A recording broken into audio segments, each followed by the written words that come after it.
Bonjour à tous, bonjour à toutes, bienvenue sur Tu joues ou quoi pour cette toute nouvelle vidéo. Et aujourd'hui c'est un jour un petit peu spécial puisqu'en fait c'est le premier jour du confinement. Et oui, nous sommes vendredi et c'est également le jour de la sortie d'un fabuleux jeu qui s'appelle Kitara. Kitara, c'est un jeu de chez Yellow pour les 10 ans et plus pour 2 à 4 joueurs et pour une durée d'environ 40 minutes. C'est un jeu créé par Eric B. Vogel et illustré par Miguel Coimbra. Ce jeu se passe dans la plaine africaine et c'est un pur délice car les illustrations sont juste magnifiques. Vous voyez ici ce guerrier sur son bel ours. C'est juste top, les illustrations sont vraiment chouettes.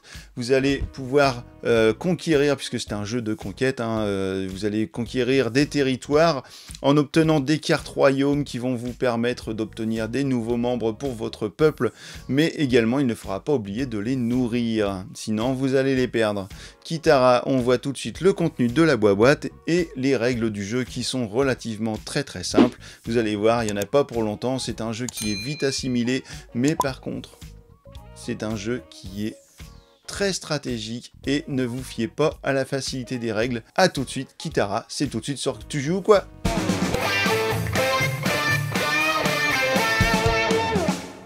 Dans une boîte de Kitara, vous allez trouver des meeples constituant votre tribu. Il y en existe 4 de 4 couleurs différentes, bien rangées dans le bel insert de la boîte. Vous aurez un deck de cartes bleues et un deck de cartes rouges. Un sac en toile avec les pions héros, 4 fiches de royaume avec de très belles illustrations, 4 pions de scoring et un pion premier joueur, un plateau pour 2 joueurs, un plateau recto verso pour 3 ou 4 joueurs, et une règle du jeu. Mais alors comment ça fonctionne, Kitara ?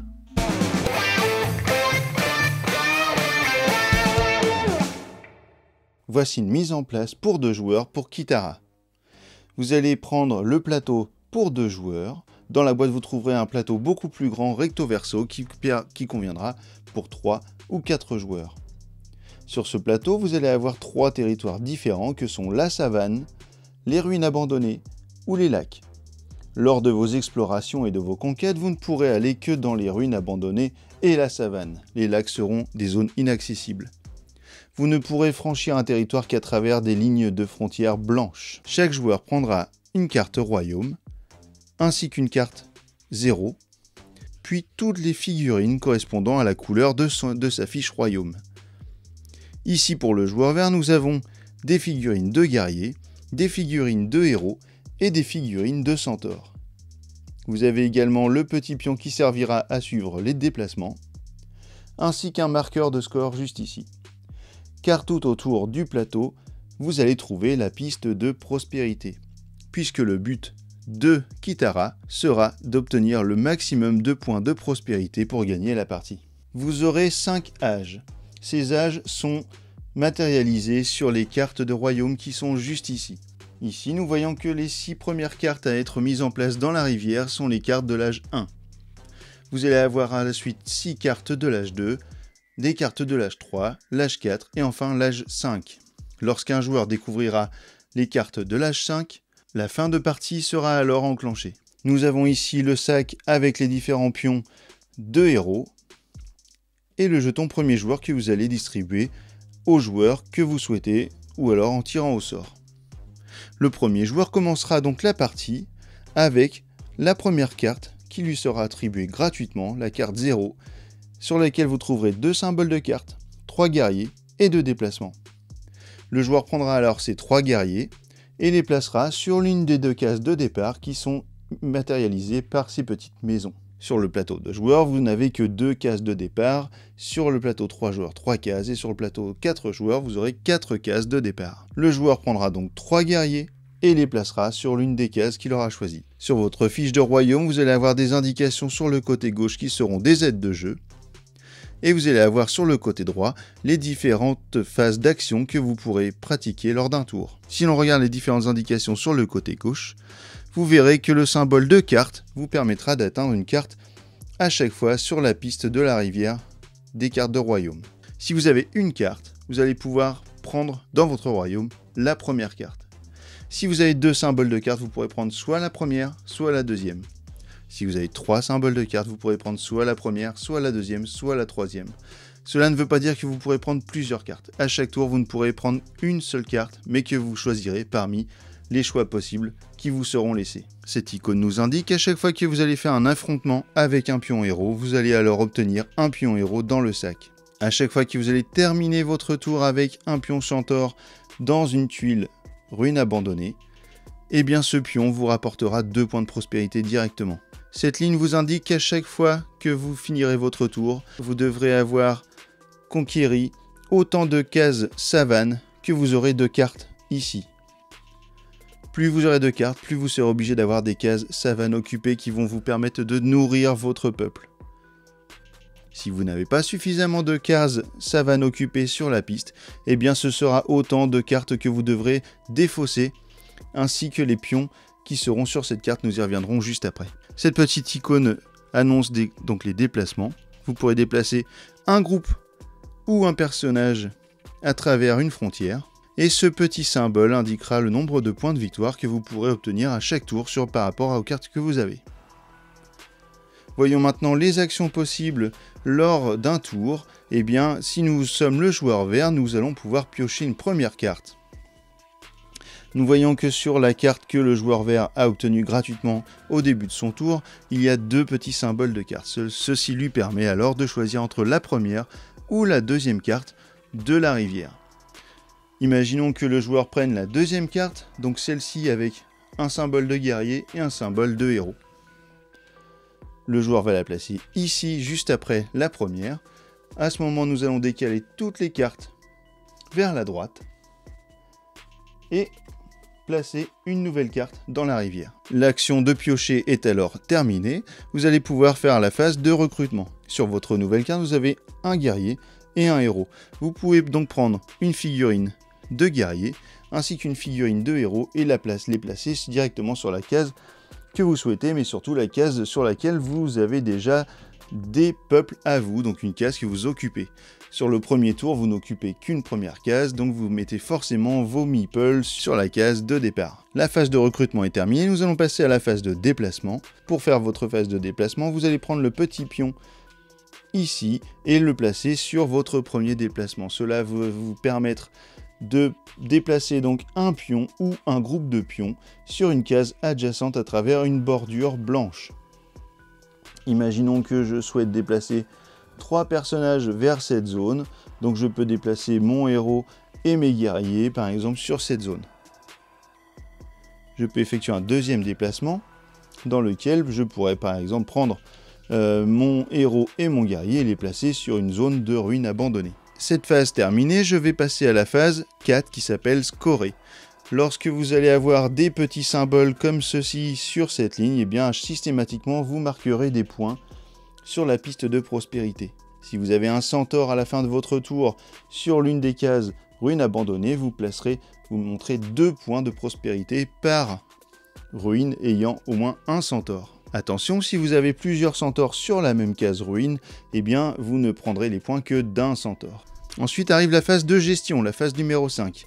Sur cette phase, eh bien vous allez devoir obtenir autant de territoires savane que vous avez de cartes. Ici j'ai 2 cartes avec des personnages, donc ce sont 2 cartes de peuple à nourrir. J'ai un personnage ici sur une case savane, j'en ai 2 ici sur une case savane, donc tout va bien, mon peuple est nourri et je peux conserver mes cartes. Si par exemple j'étais dans ce cas de figure où j'ai une seule case savane d'occuper, eh bien je serais alors obligé de perdre une de mes 2 cartes et d'enlever les personnages qui sont attribués sur cette carte. Vient alors la fin de mon tour, et donc la particularité pour une partie à 2 joueurs, c'est que je vais devoir défausser la première carte du paquet, tout déplacer, et mettre une carte de la pioche en fin de rivière. C'est alors au joueur rouge de jouer, il va pouvoir piocher sa carte grâce aux 2 cartes symboles de cartes qu'il a sur sa carte gratuite. Il va pouvoir donc choisir soit la première, soit la deuxième des cartes. S'il prend cette carte, il aura un symbole de plus de cartes pour le prochain tour et il aura surtout un point qu'il va pouvoir scorer dès la fin de son tour. ou bien ici, il va pouvoir récupérer un centaure et le jouer. Voyons maintenant comment se passe un affrontement. Imaginons que le joueur vert veuille conquérir le territoire occupé par les 2 pions guerriers rouges du joueur adverse sur ce tour. Eh bien, il devra alors être en surnombre par rapport au joueur rouge pour pouvoir conquérir ce territoire. Il pourra très bien prendre 3 guerriers pour conquérir le territoire de la savane, et alors le joueur rouge sera obligé de battre en retraite et mettre ses 2 guerriers dans une zone déjà occupée la plus proche. Deuxième cas de figure, si le joueur vert attaque avec sa figurine de héros, et bien alors le combat se passe de la même façon, c'est-à-dire qu'en fait les 2 joueurs rouges battent en retraite, mais le joueur vert va pouvoir tirer un pion héros dans le sac jaune. Il va alors regarder secrètement la valeur du pion et le placer devant lui. Imaginons que nous avons un autre territoire ici occupé par un joueur rouge. Si le joueur vert décide à nouveau d'attaquer ce joueur avec son héros et un guerrier, eh bien le guerrier rouge retournera dans la zone la plus proche occupée par sa tribu, et le joueur vert pourra alors tirer un autre pion. Il en regardera la valeur, ici c'est un 2, et le gardera face cachée devant lui. À la fin de son tour, au moment du scoring, eh bien en fait le joueur va devoir choisir entre les pions qu'il a devant lui. Ici nous avons un 2 et un 3. Le joueur va garder face cachée le 3, le poser sur sa carte et en remettre le pion numéro 2 dans le sac. Ce qui veut dire que jusqu'à la fin de la partie, le joueur rouge ne saura pas quelle est la valeur des points de prospérité que le joueur vert aura mis sur sa carte. Ceci est très important puisqu'à la fin de la partie, au moment du décompte, les joueurs vont révéler les pions héros qu'ils auront accumulés sur leur fiche de royaume et les additionneront à leur score de piste de prospérité. Comment arrive-t-on au dernier tour? Eh bien lorsque l'un des 2 joueurs tirera une nouvelle carte pour la placer sur la rivière et que celle-ci sera de l'âge numéro 5, et bien alors nous passerons à la fin de la partie. Si c'est le premier joueur qui découvre la carte de l'âge 5 en premier, à ce moment-là, l'autre joueur pourra jouer son tour juste après, et les 2 adversaires pourront faire un dernier tour final. Si c'est le joueur rouge qui découvre la phase numéro 5, la carte de l'âge 5, sur son tour de jeu, et bien alors nous enclencherons directement la fin, le dernier tour, juste après le tour de ce joueur. Comment se passe le décompte final? Eh bien vous allez prendre votre score de prospérité, vous allez y additionner vos points cumulés sur les pions héros, mais également vous allez obtenir 2 points par carte restante dans votre royaume. C'est-à-dire que si vous avez à la fin de la partie 2 ou 3 cartes ici, eh bien vous obtiendrez 4 ou 6 points de plus à rajouter sur votre piste de score.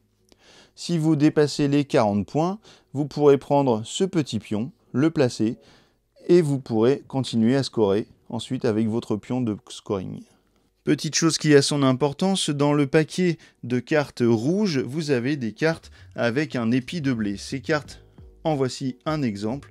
Il y a un épi de blé jaune ici, et bien cet épi de blé va vous permettre de ne pas nourrir votre peuple. Vous n'aurez pas besoin d'avoir un territoire jaune supplémentaire pour nourrir le peuple en question de cette carte.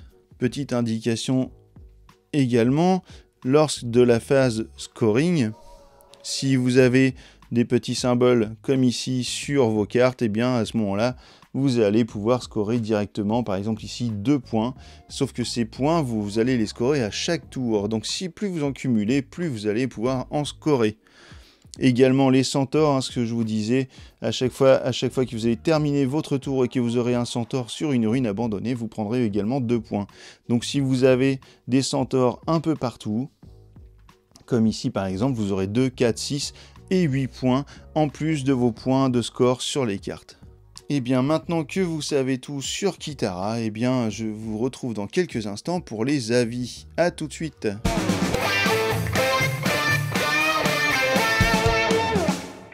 Alors Kitara, je trouve que c'est un jeu de stratégie qui est vraiment subtil. Il y a pas mal de possibilités pour faire évoluer son jeu, avec les différents choix de cartes que l'on peut faire tout au long de la partie, qui sont finalement évolutives.